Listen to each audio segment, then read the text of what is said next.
Comienza Hagamos Viva la Palabra, un espacio dirigido por Adolfo Galán. Tenemos que escuchar atentos, en tu palabra, Jesús, está el mensaje, el del amor, el de andar despiertos. Cuando no tenga sentido la tristeza, en nuestra historia andemos como ciegos, en tu palabra hallaremos la fuerza que nos levante y llene de sosiego.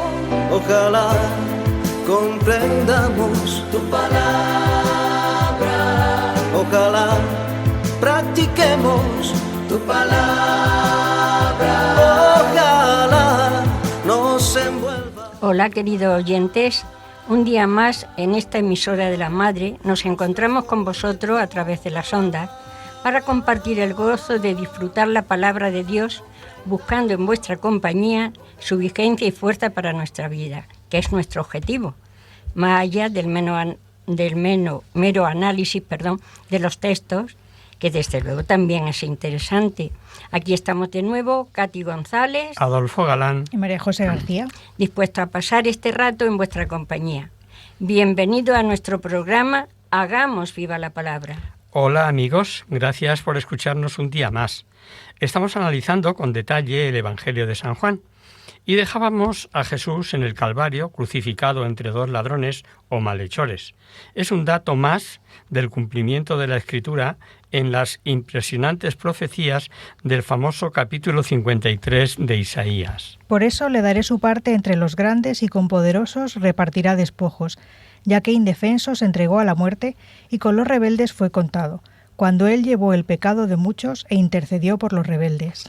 Mucho se ha oído acerca de una tradición que identifica el lugar del Calvario sobre el lugar donde fue desenterrado el cráneo de Adán, sobre el que cayó la sangre de Cristo. Hermosa concepción, por la que veréis en muchos crucifijos sobre un cráneo, esto así representado. Sabed que esa es la razón. Pero lo cierto es que a ese monte se llamaba Gólgota por ser una colina a las afueras de Jerusalén con forma como de cabeza. Pero sigamos con el texto evangélico. Y él, cargando con su cruz, salió hacia el lugar llamado Calvario, que en hebreo se llama Gólgota, y allí le crucificaron, y con él a otros dos, uno a cada lado, y Jesús en medio. Conocemos el desprecio que los jefes judíos sentían por los galileos, y tal vez por eso Pilatos, al rotular sobre la cruz la condena, puso Jesús Nazareno, rey de los judíos. Nazaret era Galilea, y lo cierto es que lo puso en 3 idiomas, los 3 que se requería: el griego, que era como el lenguaje universal desde Alejandro, hebreo o arameo, que era el propio de los judíos, y el latín de los romanos. Pilato redactó también una inscripción y la puso sobre la cruz. Lo escrito era: Jesús el Nazareno, el rey de los judíos. Esta inscripción la leyeron muchos judíos, porque el lugar donde había sido crucificado Jesús estaba cerca de la ciudad, y estaba escrita en hebreo, latín y griego. Los sumos sacerdotes de los judíos dijeron a Pilato: no escribas el rey de los judíos, sino este ha dicho: yo soy rey de los judíos. Pilato respondió: lo que he escrito, escrito está. Escrito está. Naturalmente los jefazos reclamaron, pero Pilato ni podía rectificar, pues era como razón de la sentencia, que había de figurar obligatoriamente escrita y no podía modificarse, y ni quería tampoco, porque al menos vencido por los judíos, se vengaba en cierto modo. ¿No decís que no tenéis otro rey que el César? ¿Que quien se hace rey va contra el César? Pues por hacerse rey se le condena. Estaba profetizado, y así lo recoge Juan, el testigo por antonomasia, como sabemos, que sus vestidos serían repartidos, tal vez el manto, cinturón ancho, sandalias, turbante, y la túnica, tal vez obra de su madre de una sola pieza. Los soldados, después que crucificaron a Jesús, tomaron sus vestidos, con los que hicieron 4 lotes, un lote para cada soldado, y la túnica. La túnica era sin costura, tejida de una pieza de arriba a abajo. Por eso se dijeron: no la rompamos, sino echemos a suertes a ver a quién le toca. Para que se cumpliera la escritura: se han repartido mis vestidos, han echado a suertes mi túnica. Y esto es lo que hicieron los soldados. Aunque muchos suponen que pudo ser crucificado totalmente desnudo, no es muy probable. Pues si bien los romanos así solían crucificar, al estar en tierras de judíos solían respetar sus costumbres, y estos eran totalmente contrarios a la desnudez total. Así lo dice el Talmud. Una cosa muy significativa. Juan, al decirnos lo del reparto de ropas, nos remite a la Escritura, como hemos visto, y esa Escritura en concreto es el versículo 19 del Salmo 22. Repártense entre sí mis vestiduras y se sortean mi túnica. Pero si vamos al citado Salmo, vemos con admiración que contiene la mofa y el reto. Todos los que me ven de mí se mofan, tuercen los labios, menean la cabeza. Se confío a Yahvé, pues que Él le libre, que le salve, puesto que le ama. Huesos dislocados. Como el agua me derramo, todos mis huesos se dislocan. Mi corazón se vuelve como cera, se me derrite entre mis entrañas. La sed. Está seco mi paladar como una teja, y mi lengua pegada a mi garganta. Tú me sumes en el polvo de la muerte. Pero resulta que Mateo y Marcos nos ponen como palabra de Jesús el principio del Salmo 22. Dios mío, ¿por qué me has abandonado? Lejos de mi salvación la voz de mis rugidos. ¿No estaría Jesús resucitando el Salmo 22? Y si lo hizo en su hebreo original... Y alrededor de la hora nona clamó Jesús con fuerte voz: Elí, Elí, lama sabactaní. Esto es: Dios mío, ¿por qué me has abandonado? Al oírlo, algunos de los que estaban allí decían: a Elías llama este. Nada extraña es que quienes lo escucharan, sin conocer el hebreo, creyesen que estaba llamando a Elías. Era creencia popular que Elías presentaría al Mesías y pensaban que ahora le llamaba para salvarle. Seguimos en este versículo 25 de Juan, que dice a continuación que junto a la cruz de Jesús estaban su madre y la hermana de su madre, María, mujer de Cleofás, y María Magdalena. Había 3 o 4 mujeres. ¿Quiénes? Mirad, ahí andan los estudiosos dándole vueltas todavía. Veamos. Según Mateo, dice varias mujeres: Magdalena, la madre de Santiago y José, y la madre de los Zebedeos. Según Marcos, Magdalena, la madre de Santiago y José y Salomé. Y según San Lucas, no da nombres, y dice varias que le habían seguido desde Galilea. Y este que estamos viendo, según Juan, lo hemos leído, estaban su madre, María de la de Cleofás, y María Magdalena. Luego, con total certeza, y poniendo los sinópticos al lado de San Juan, conocemos 2, María Magdalena y su madre. Si María de Cleofás era madre de Santiago y José Juan, estaría dando 3. Su madre, su hermana o parienta, madre de Santiago y José, y María Magdalena. Hay quienes opinan que esta hermana, entre comillas, de María era Salomé. Juan omite el nombre propio de María, diciendo en todos los casos su madre, y ya está. Pero por Mateo y Marcos sabemos que estuvo allí su madre. Lo dan por sabido, digamos. Y Lucas no detalla, como hemos dicho, además de conocer que deja Jesús a su madre al discípulo amado. Pero todo esto son posibilidades sin que se pueda decir con certeza si 3 o 4, o sin duda pudo haber más. Lo más importante, o lo más interesante, con estos datos es saber la presencia de su madre, la madre de Santiago y José, que en nuestro pasaje se le cita como hermanos de Jesús, y lo son al modo de hablar el estilo hebreo, pero evidentemente son hijos de otra María, y nos da la madre de Jesús, como hemos dicho. Un dato interesante es que Eusebio de Cesarea, considerado como el padre de la historia eclesiástica, dice que la madre de Santiago y José era mujer de Cleofás. Jesús, desde la cruz, Jesús, viendo a su madre y junto a ella al discípulo a quien amaba, dice a su madre: Mujer, ahí tienes a tu hijo. Luego dice al discípulo: Ahí tienes a tu madre. Y desde aquella hora el discípulo la cogió en su casa. Sentido literal directo. Muerto San José, muere Jesús y no tiene hermanos.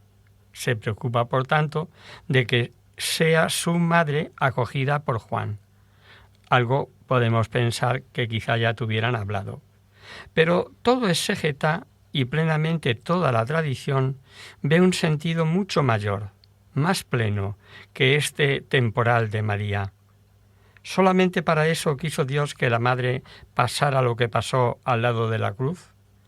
Por otro lado, ¿es lógica la expresión mujer para dirigirse a ella como hemos oído? Mujer en el Génesis, mujer en las bodas de Caná, mujer en el Apocalipsis. Ahí tienes a tu hijo o ahí tienes a tu madre. No, no encaja. Solo para decir Juan, cuida de mi madre, que sería la frase más sencilla, ¿no?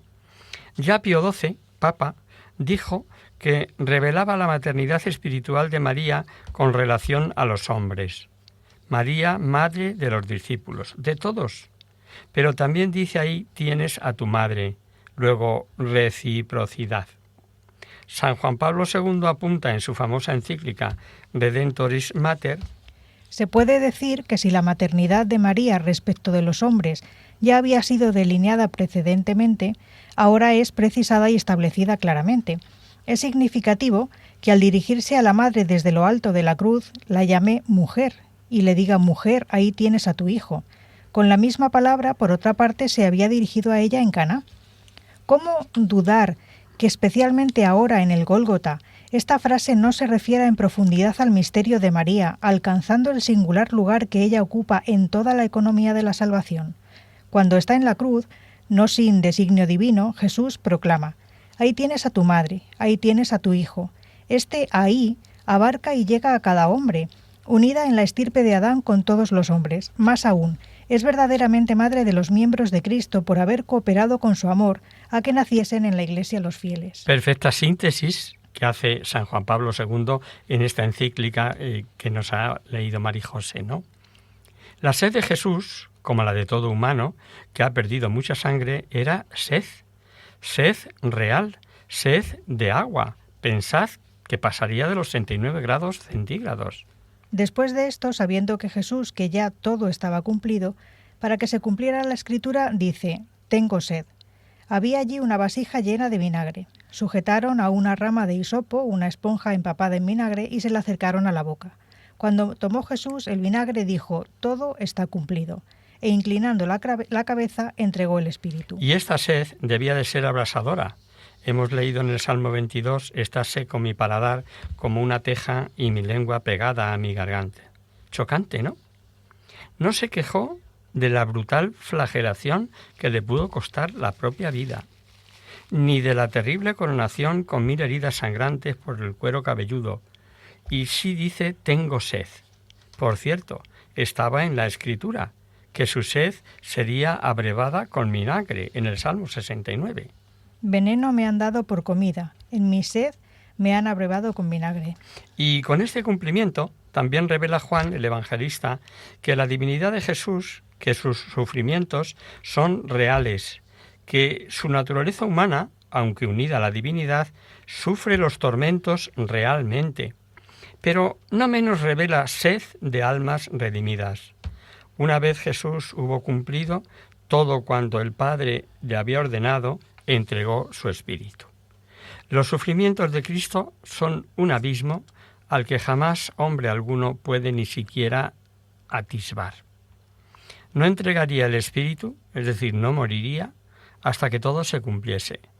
Luego, por más tormentos que fueran suficientes para matar al hombre de más aguante físico, no lo podían ser para Jesús hasta haber pagado todo. Los pecados de cada hombre, de toda época, los pecados de todos los hombres. Él mismo llevó nuestros pecados en su cuerpo sobre la cruz, para que nosotros muramos al pecado y vivamos una vida de rectitud. Cristo fue herido para que vosotros fuerais sanados. Solo entregaría su espíritu, solo moriría, misterio divino por otra parte. ¿Por qué? Porque sí sabemos que el hecho de haber tomado nuestra naturaleza y con haber dicho Padre, perdón, pues con eso hubiera bastado. Para Dios todo es posible. Entonces, ¿por qué? Nos preguntamos. Mirad, Dios es amante. Dios no puede sufrir en cuanto Dios. Y el empeño de todo amante es que el amado sepa, conozca, crea la intensidad del amor que le tiene al amante. Solo con tales muestras de amor en su propia carne podría el hombre comprender lo que Dios le ama.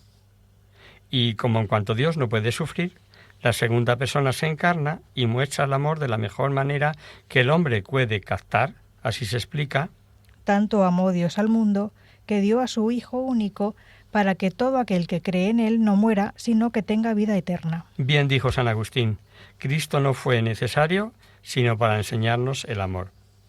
Cuando Jesús expiró, faltarían menos de 3 horas para la puesta de sol, con lo que comenzaría el sábado, la gran fiesta de la Pascua, y tenían pues que darse prisa, pero en bajarlo de la cruz, arreglar el sitio o el cadáver y volver a la ciudad, volver al cenáculo.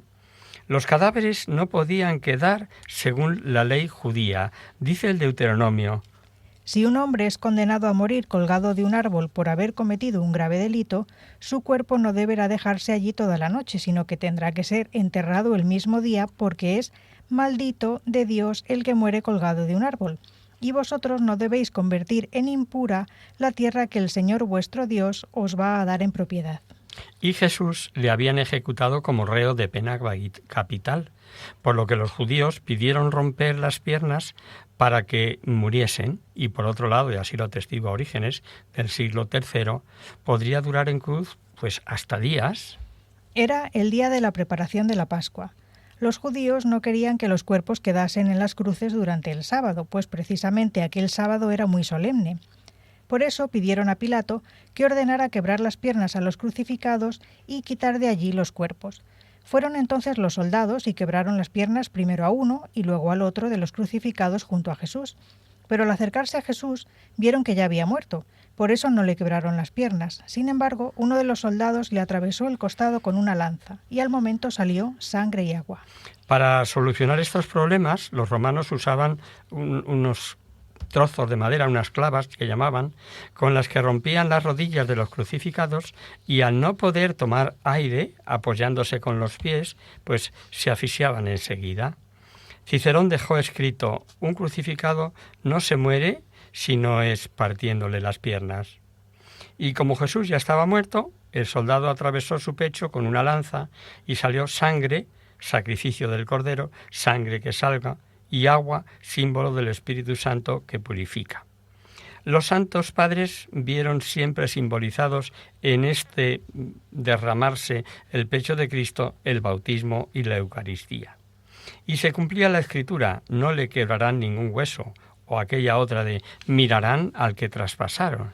El que cuenta esto es uno que lo vio y que dice la verdad. Él sabe que dice la verdad, para que vosotros también creáis.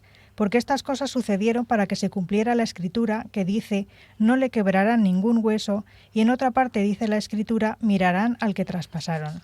José de Arimatea tuvo el coraje de pedir su cuerpo, aprovechando que tenía allí cerca un huerto con sepulcro nuevo, y Nicodemo se presentó con 30 kilos de mirra y áloe, y no a su gusto, por las prisas, lo arreglaron de la mejor manera. Pero las mujeres, con la intención de volver más despacio, pasado el sábado, para embalsamarlo bien. Después de esto, José, el de Arimatea, pidió permiso a Pilato para llevarse el cuerpo de Jesús.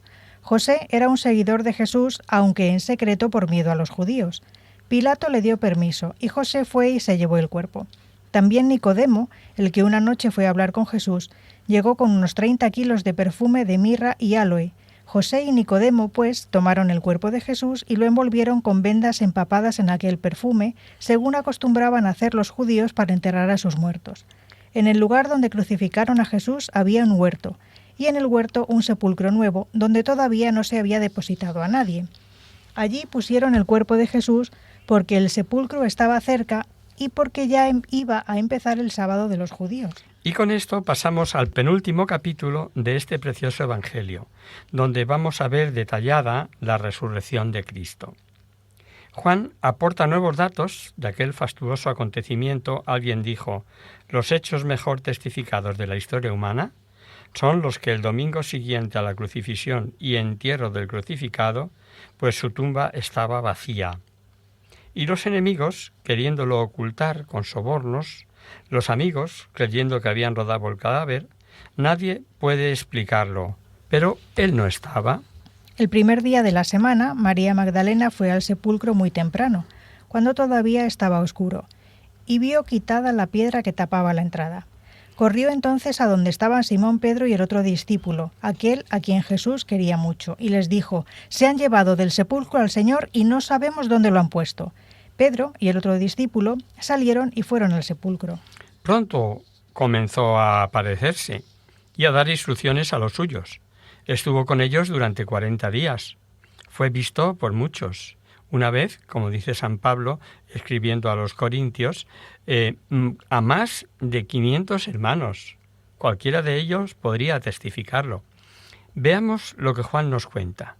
Hemos oído que María Magdalena fue al sepulcro siendo aún de noche.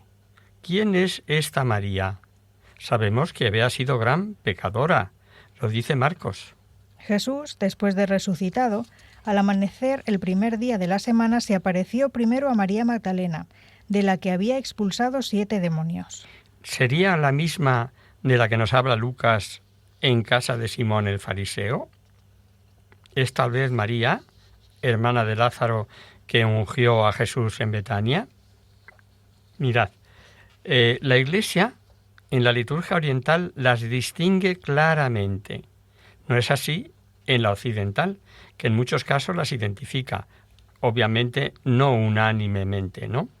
Y la identificación proviene principalmente ¿de qué? Pues de la piedad popular y del arte cristiano. Leyendo con imparcialidad, sencilla y sanamente, no hay base para identificarlas. La de Lucas es una mujer pública, arrepentida. La Magdalena, también pecadora, que fue posesa, curada por Jesús, y que ayudaba económicamente a los apóstoles, es una mujer impetuosa. Y algunas mujeres que él había librado de espíritus malignos y enfermedades. Entre ellas estaba María, la llamada Magdalena, de la que habían salido 7 demonios. María, hermana de Lázaro, en cambio, es contemplativa, tranquila. Marta tenía una hermana llamada María, la cual, sentada a los pies de Jesús, escuchaba sus palabras. Lo impresionante es que Jesús, tras la aparición a su madre, que ésta no cuenta, se aparece a Magdalena para llevar la buena nueva. Y esto era para que María, y es impresionante que la primera nueva buena, la buena nueva, sea de una pecadora arrepentida. Lo que cuenta es el amor, lo anterior olvidado, algo que había ya profetizado Ezequiel. Y si el malvado se aparta de todos los pecados que cometía y cumple todas mis leyes y hace lo que es recto y justo, ciertamente vivirá, no morirá. No volveré a acordarme de todo lo malo que hizo, y él vivirá por hacer lo que es recto.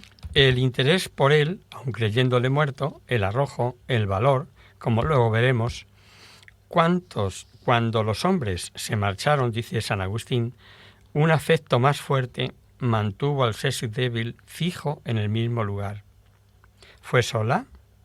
¿Fueron varias juntas? Aunque Juan narre el hecho, así por ser ella la que ocurrió, vino a avisarles. Pedro y el otro discípulo salieron y fueron al sepulcro. Los dos iban corriendo juntos, pero el otro corrió más que Pedro y llegó primero al sepulcro. Se agachó a mirar y vio allí las vendas, pero no entró. Detrás de él llegó Simón Pedro, que entró en el sepulcro. Él también vio allí las vendas y vio además que la tela se había servido para envolver la cabeza de Jesús no estaba junto a las vendas, sino enrollada y puesta aparte. Entonces entró también el otro discípulo, el que había llegado primero al sepulcro, y vio lo que había pasado y creyó. Y es que todavía no habían entendido lo que dice la Escritura, que él tenía que resucitar. Luego los discípulos regresaron a casa. Pero, si os parece, analizamos con los paralelos de los sinópticos, después de una breve pausa musical que vamos a hacer en este momento, cómo debió ocurrir.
Están escuchando Hagamos Viva la Palabra en Radio María, la fuerza de la esperanza.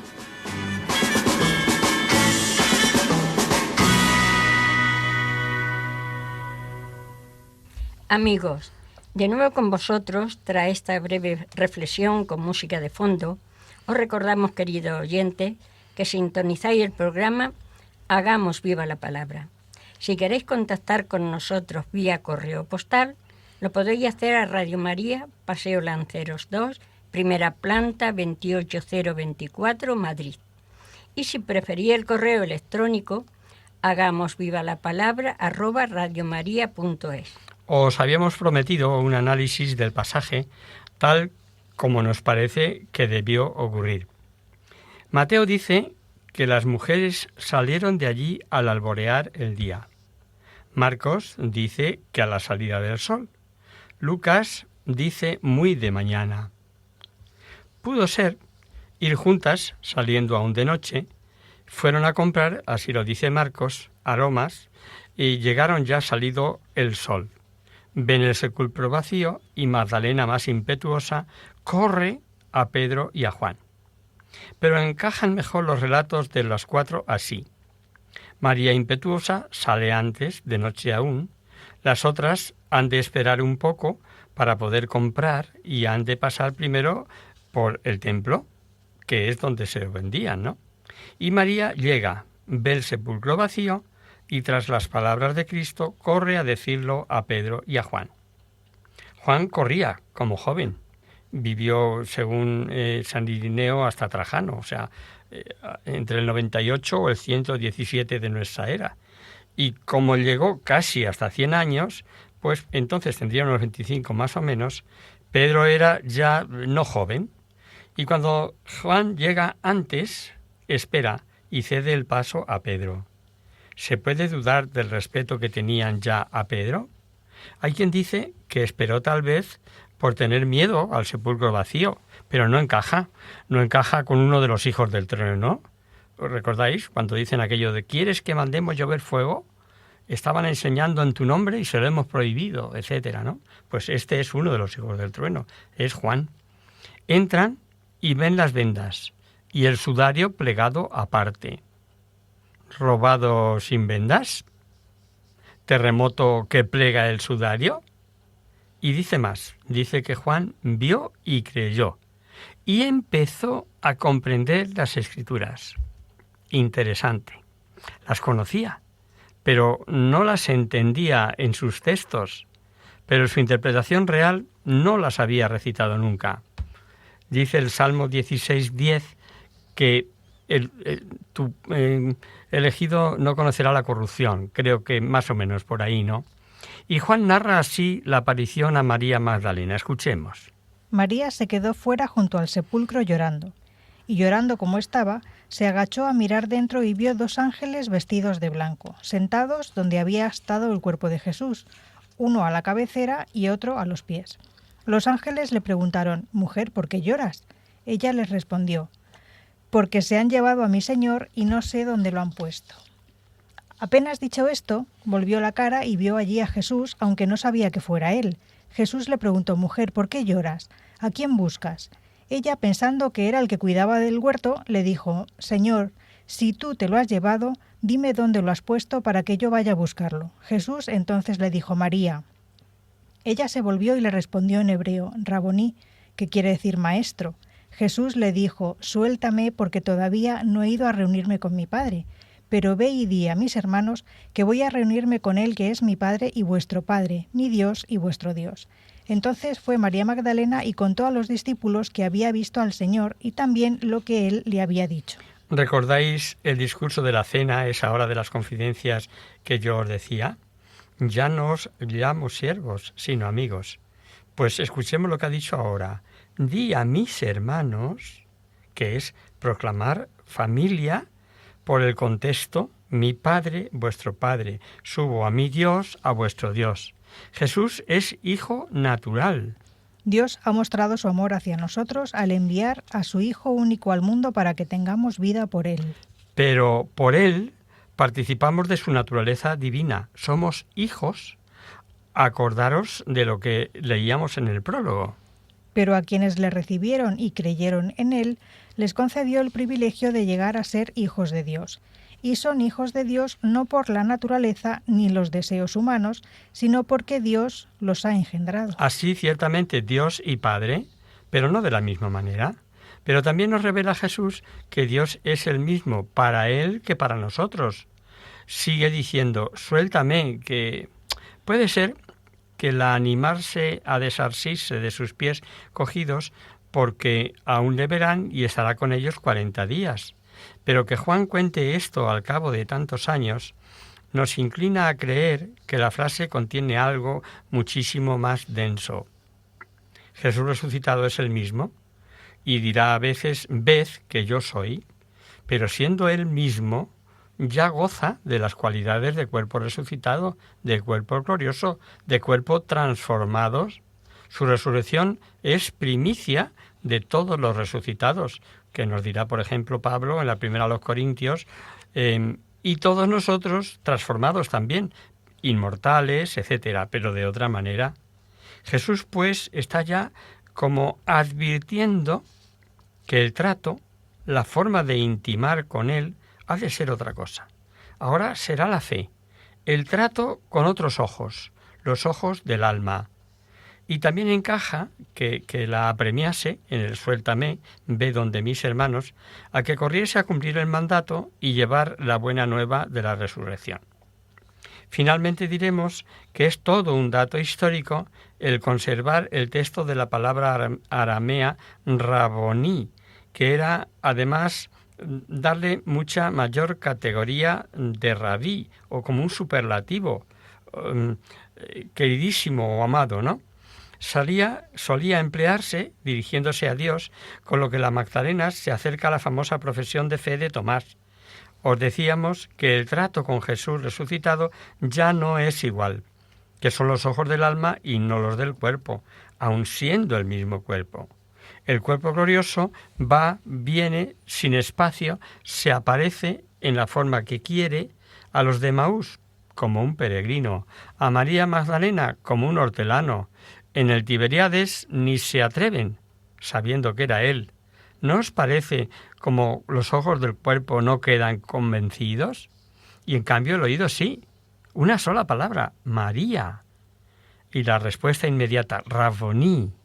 ¿Será que la fe entra por el oído? Eso dice precisamente la carta a los romanos, y eso dicen los de Emaús al oírle.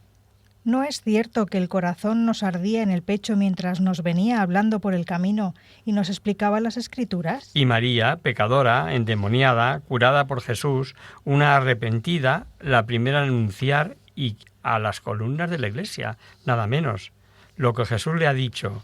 Entonces fue María Magdalena y contó a los discípulos que había visto al Señor y también lo que él le había dicho. La tarde del mismo venturoso día, reunidos sin duda en el cenáculo y cerradas las puertas, dice Juan que por miedo, Lucas dice que aterrados, al ver de pronto en medio de Jesús, creyendo ver un fantasma. Al llegar la noche de aquel mismo día, primero de la semana, los discípulos estaban reunidos y tenían las puertas cerradas por miedo a los judíos. Jesús entró y poniéndose en medio de los discípulos los saludó diciendo, «Paz a vosotros».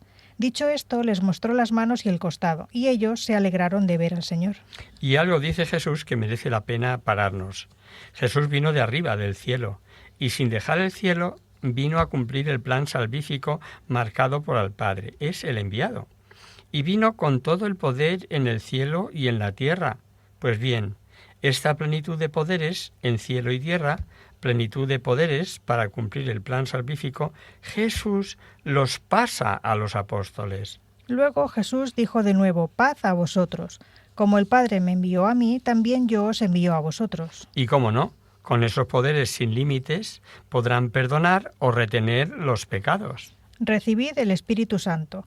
A quienes perdonéis los pecados les quedarán perdonados, y a quienes se los retengáis les quedarán retenidos. Perfecto. Y así han de perdonar o retener por sistema, y tendrán que juzgar si perdonan o retienen, y para ello tendrán que conocer los pecados, su predisposición, su arrepentimiento, etc. Y con caridad, o sea, en secreto, Mas como la Iglesia tiene plenitud de poderes, puede marcar las formas, el modo. Por eso es válido que en caso de necesidad perdone colectivamente, pero solo en caso de necesidad. En el rito B, la liturgia penitencial, hay que confesarse individualmente, aunque sea con celebración comunitaria de la penitencia, para que quien tiene poderes juzgue si perdona o si retiene. Seguimos con nuestro relato. Tomás no estaba allí. ¿Por qué? Pues lo desconocemos. Tal vez su carácter, recordad que si primero era cosa de mujeres, y se ve que fue la primera impresión general de los discípulos. Luego, bueno, ya lo había dicho Pedro, y ahora ya están convencidos. Para Tomás no eran sino alucinados, como las mujeres, y como le dirían que ellos también le habían visto, soltó aquello de lo de si no veo, si no meto los dedos, etcétera, ¿no? Pero amigos míos, al Señor nadie le gana en generosidad.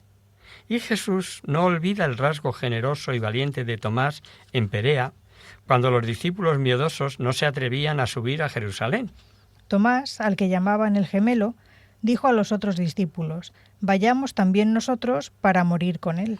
Y estando Tomás sin duda en estas discusiones, el cuadro debió de ser impresionante. Tomás, uno de los 12 discípulos al que llamaban el gemelo, no estaba con ellos cuando llegó Jesús. Después le dijeron los otros discípulos: «Hemos visto al Señor».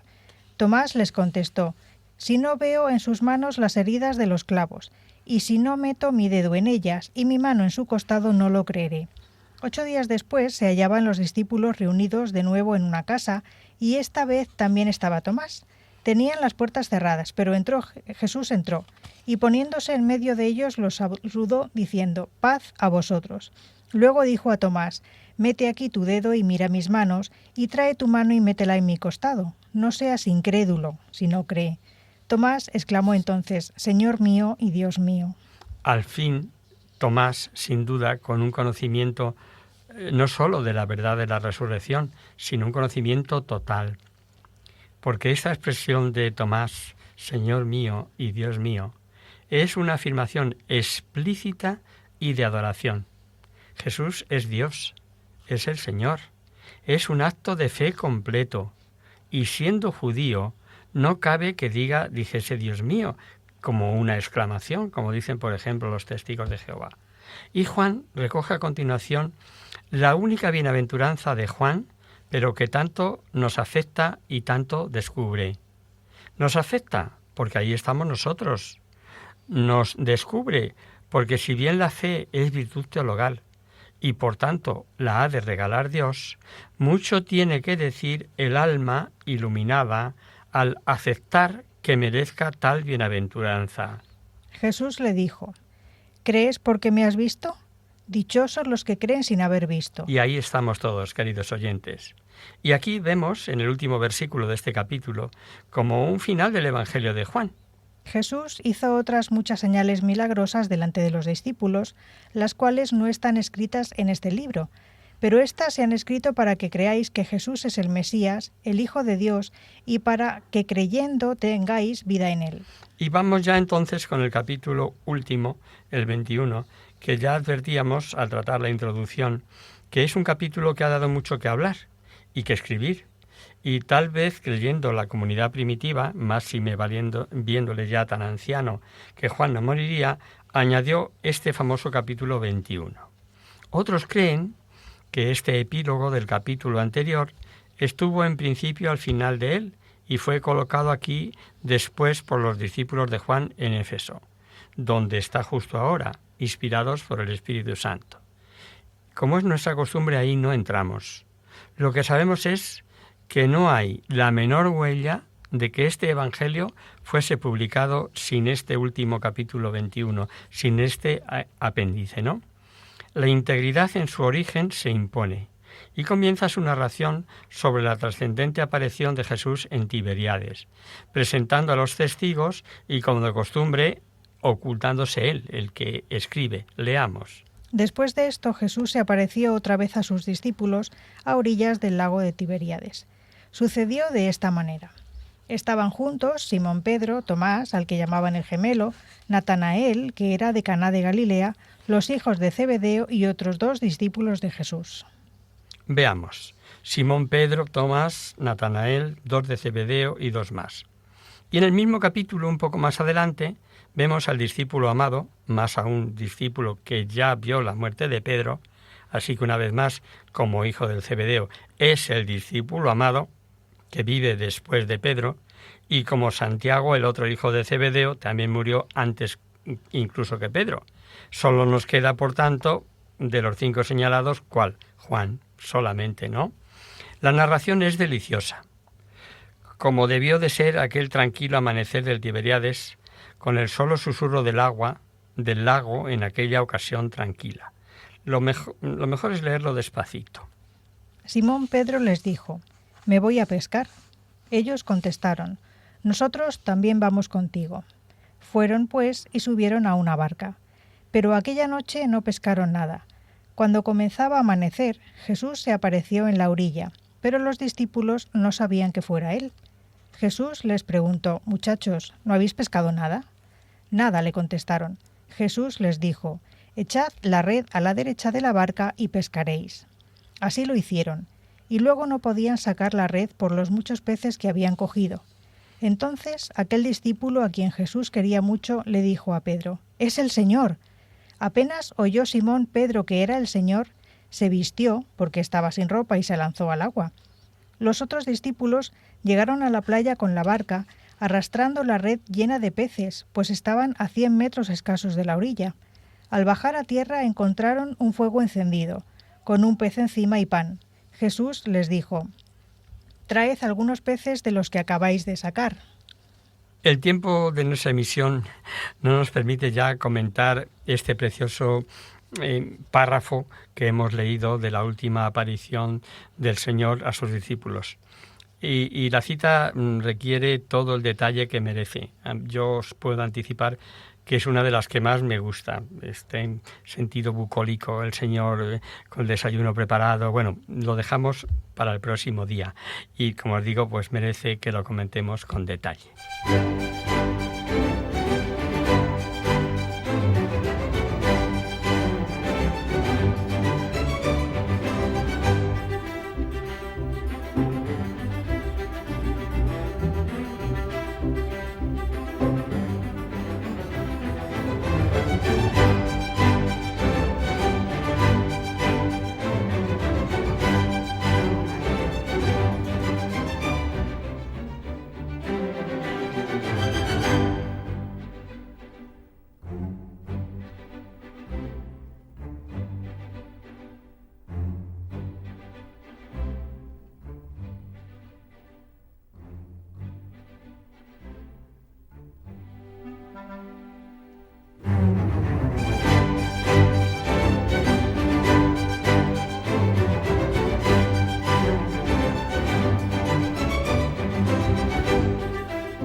Conocer, descubrir, saber.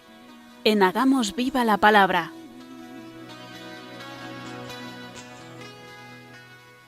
Abrimos ahora este mini espacio del final del programa que titulamos Conocer, descubrir, saber, para responder a vuestras preguntas, para hablar de alguna cosa, histórica o actual, que pudiera orientar nuestras vidas de cristianos, para hacer viva la palabra de la mejor manera. Tenemos que decir, en primer lugar, que el cambio de horario de nuestro programa ha motivado nuevas consultas. Además de las recibidas por mail, hemos contestado otras por correo postal ordinario. Gracias por vuestra escucha. Hoy vamos a continuar con la sugerencia que nos hacía María Jesús desde Zaragoza, donde nos ofrecía la posibilidad de honrar a María, conociendo mejor sus innumerables advocaciones en el mundo y en particular en España. Hablamos en la pasada emisión de la Virgen del Pilar y la Virgen del Carmen. Hoy os hablamos de la Virgen de Lourdes. Perfecto. Bueno, seguramente que muchos de los que nos escucháis habréis visitado el santuario de Lourdes alguna vez. La Virgen María se apareció en 1858 a Bernardita Soubirous en Lourdes, Francia.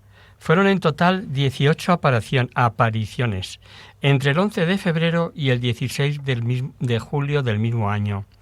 Veamos lo que ella misma cuenta en una carta dirigida al padre Contrat 3 años después de las apariciones. Un día había ido yo con 2 niñas más a orillas del río Gave a coger leña. Cuando oí un ruido, miré hacia el prado, pero vi que los árboles no se movían lo más mínimo. Entonces levanté la cabeza, miré a la cueva y vi a una señora vestida con una túnica blanca y un ceñidor azul. Sobre cada uno de sus pies tenía una rosa de un color entre blanco y amarillo, del mismo color que su rosario. Bernardita no daba crédito a lo que veía, y así sigue contando lo ocurrido. Al verla me froté los ojos, creyendo que me engañaba. Metí las manos en el bolsillo, donde encontré el rosario. Quise también persignarme, pero no pude llevar la mano a la frente, sino que se me cayó sin fuerzas. Pero al persignarse aquella señora, yo también lo intenté, y aunque la mano me temblaba, pude hacerlo por fin. Al mismo tiempo empecé a rezar el rosario, mientras la señora iba pasando también las cuentas de su rosario, aunque sin mover los labios.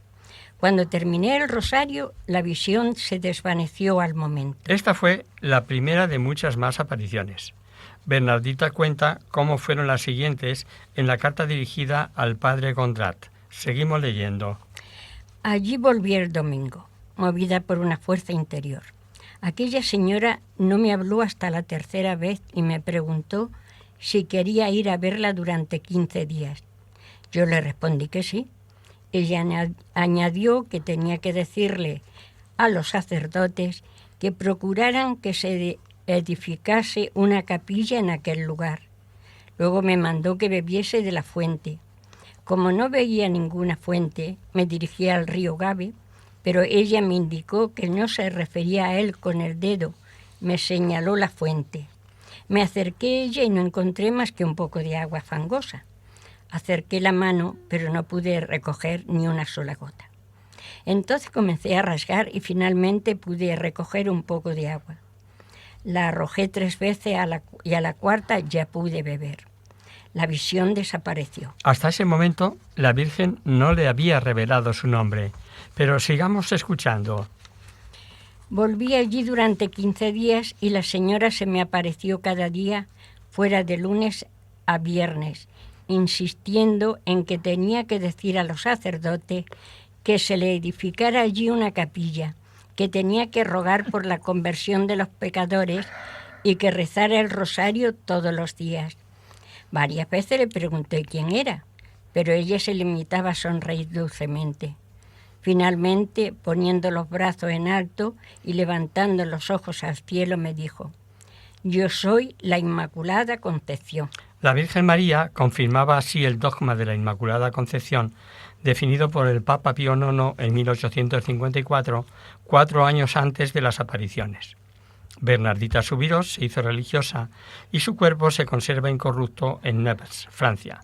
2 años antes de morir, en 1876, se inauguraba en Lourdes el convento de las religiosas carmelitas. Actualmente Lourdes es uno de los santuarios marianos más visitados del mundo. Todos los años acuden a él cientos de miles de peregrinos y muchos enfermos son curados. Hay una comisión internacional de médicos de todas las creencias que examina las curaciones y han admitido muchos casos como científicamente inexplicables. La famosa piscina donde todos se meten los enfermos a implorar su curación se parece a la piscina llamada Betesda, situada en el Evangelio de Juan. La primera curación tuvo lugar el mismo año de las apariciones, el 28 de febrero de aquel año 1958, una campesina acudió con sus 2 hijos, estando a punto de dar a luz al tercero. Tenía la mano derecha paralizada a causa de una caída. Al llegar a la fuente la introdujo en el agua y repentinamente quedó sana. La campesina corrió hasta su casa para dar la buena noticia y allí, sin duda, de nadie y casi sin dolores, dio a luz a su tercer hijo, que llegó a ser sacerdote. Esta fue la primera curación milagrosa que el obispo incluyó en sus investigaciones para declarar como obra de Dios los sucesos de Lourdes. El mismo doctor Dozocus, que durante las apariciones observaba a Bernardita en éxtasis, tuvo que reconocer algunos milagros. Por ejemplo, ver que la llama de un gran cirio ardía en sus manos, lamiéndole los dedos sin quemarla. Uno de los grandes convertidos de Lourdes fue Alexis Carrel, premio Nobel de Medicina que vivió en la primera mitad del siglo XX. En su libro Un viaje a Lourdes, cuenta cómo fue a Lourdes como curioso y ante sus ojos ocurrió el milagro de la curación de una mujer que estaba moribunda. Así lo cuenta el propio Alexis Carrel. Eran las 3 de la tarde cuando María Ferraz dijo: «Estoy curada». Se le dio una taza de leche. El dolor y la tumefacción había desaparecido. Era realmente una cosa imposible, era algo inesperado. Acaba de realizarse un milagro ante mis propios ojos. Aquella misma noche se la pasó en la basílica pidiendo fe y rogando a María. Madre mía, vos habéis querido responder a mis dudas con un milagro deslumbrante. Yo no lo sé ver y todavía dudo, pero mi deseo más grande y la meta de todas mis aspiraciones es creer. Así, poco a poco, llegó a la conversión y a una vida de auténtica fe. Escribió un libro sobre la necesidad de oración y otro de meditaciones donde dice: Perdóname, Dios mío, todas las faltas de mi vida.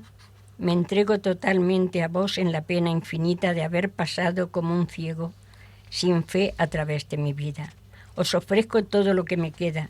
Sacrifico voluntariamente mi vida como una plegaria y os pido que me guiéis en el verdadero camino, el camino de los sencillos, de los que aman y rezan. Y aquí lo vamos a dejar por hoy. Esperamos que hayáis aprendido algo más acerca de nuestra Madre, la Virgen de María, en la advocación de Nuestra Señora de Lourdes, y que sirva para que se acreciente en todos nuestro amor y filial confianza en la Santísima Virgen. Y hasta aquí, queridos amigos, el programa de hoy. Os dejamos con nuestra sintonía y os recordamos que si queréis dirigiros al programa para cualquier duda, aclaración o sugerencia, participando en el espacio de Conocer, Descubrir, Saber, estamos a vuestra total disposición y encantados de atenderos en la siguiente dirección: Radio María, Paseo Lanceros 2, primera planta, 28024 Madrid. O bien, si lo preferís, al correo electrónico hagamosvivalapalabra@radiomaria.es. Tanto este como el resto de nuestros programas los tenéis a vuestra disposición en el podcast de la emisora en la web de Radio María, www.radiomaria.es. Os hemos acompañado en este programa Adolfo, Katy y María José. Nos encontramos de nuevo dentro de un mesecito en Hagamos Viva la Palabra, con un programa en el que seguiremos analizando despacio el Evangelio según San Juan. Hasta el próximo día.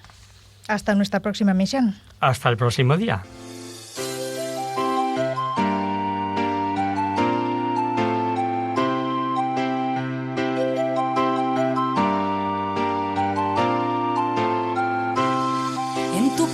Señor, está la clave, solo tenemos que escuchar atentos.